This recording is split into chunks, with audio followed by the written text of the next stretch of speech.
여러분, 우리는 새로운 영역에서 살아야 합니다. 하나님이 주권을 가지시고 우리는 그분의 친백성이 되고 우리의 영토는 눈에 보이는 이 세계가 전부가 아니라 실상 없는 실체는 있을 수 없다라는 것입니다.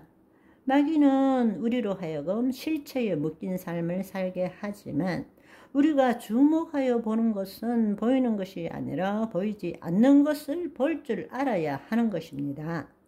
말씀대로 이루어진 것을 우리 심중에 심을 때에 심은 대로 거두게 되는 것을 알아야 합니다. 우리는 그 관점으로 하나님 나라의 관점으로 모든 것들을 볼 줄 알아야 한다는 것입니다. 아멘. 우리가 구약이라는 이 언약을 하나님 나라의 관점으로 보지 않고 언약 자체로만 보기 때문에 흔히 구약과 신약을 시간적으로 나누어 보게 되는 것입니다. 즉 예수 그리스도가 오시기 전의 언약과 예수 그리스도가 오신 후의 언약으로 우리는 그냥 단순히 구약과 신약으로 나누게 됩니다. 그래서 구약은 하나님께서 이스라엘 민족과 맺은 언약이고 신약은 예수 그리스도를 믿는 모든 자들과 맺은 언약이라고만 생각하고 있는 것입니다. 구약의 율법을 단지 선택한 이스라엘 민족과 역사적 관점에서만 보고 있는 것입니다. 그렇기 때문에 세대주의 신학처럼 신구약을 관통해서 흐르는 이 놀라운 하나님의 통치의 연속성을 보지 못하고 신구약을 불연속적으로 강조하게 되는 것입니다. 예를 들자면 세대주의 신학은 하나님께서 인간을 구원하기 위해서 각 시대별로 다른 방법을 사용하셨다고 주장하는 것입니다.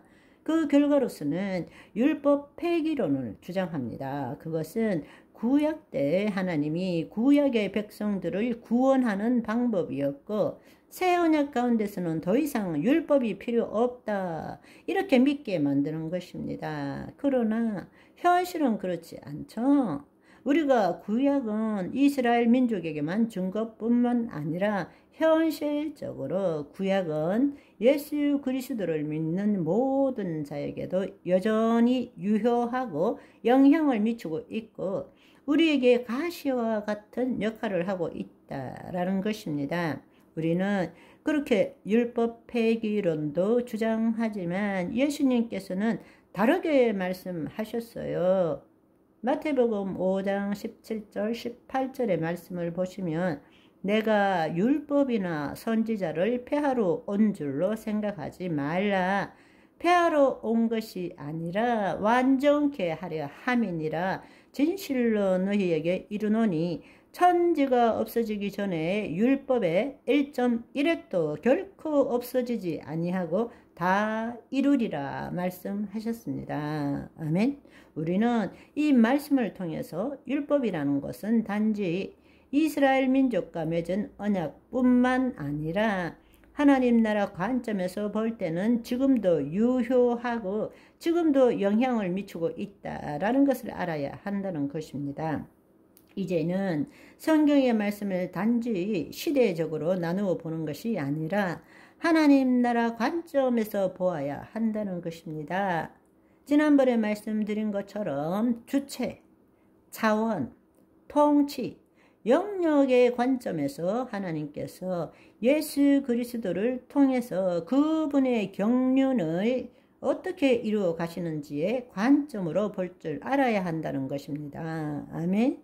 예수 그리스도를 통한 새 언약의 성취가 하나님 나라의 복음이죠. 그 하나님 나라의 복음은 하나님의 영이 우리 안에 임함으로 인해서 우리가 그리스도 안에서 새로운 피조물이 되고 그리스도 안에 새로운 피조물이 되었기 때문에 생명의 말씀이 우리의 혼과 몸을 통치하게 되는 것입니다. 그 결과로 하나님께서 주권을 가지고 우리는 그분의 친백성이 되고 하나님의 영광을 드러내므로 마귀의 일을 멸할 뿐만 아니라 보이지 않는 세계에 실상을 새롭게 함으로 보이는 세계에 우리의 이 삶터와 일터에 하나님의 뜻대로 실체가 이루어지도록 하는 삶을 사는 것입니다.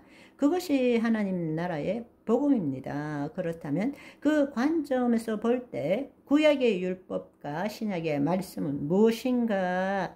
여러분, 이제는 새롭게 생각하십시오.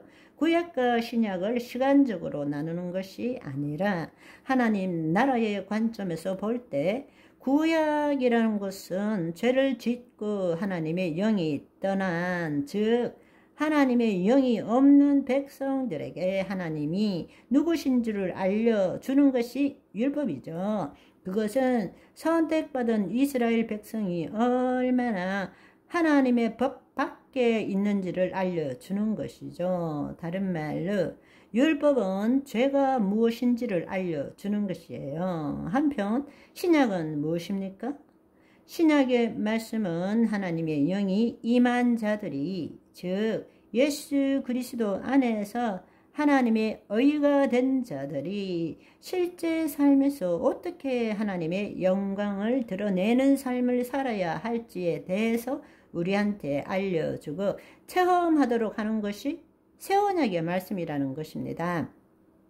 단지 율법을 우리가 시대적으로 이스라엘 민족에게 준 것, 새 언약은 예수 그리스도를 믿는 자에게만 준 것, 이렇게 볼 것이 아니라 하나님 나라의 관점에서 볼 때는 율법이라는 것은 하나님의 영이 없는 자, 즉 하나님의 법 밖에 있는 자들에게 그들이 얼마나 죄 가운데 있는지 하나님이 누구이신지를 알려주는 것이 율법이고, 새 언약이라는 것은 하나님의 영이 있는 자들에게 이제는 하나님 나라의 삶을 어떻게 살아갈 수 있는지, 하나님의 뜻을 어떻게 이 땅에 이루어갈 수 있는지를 알려주는 것이 바로 새 언약의 말씀이라는 것입니다. 아멘. 오늘은 여기까지. 바이바이.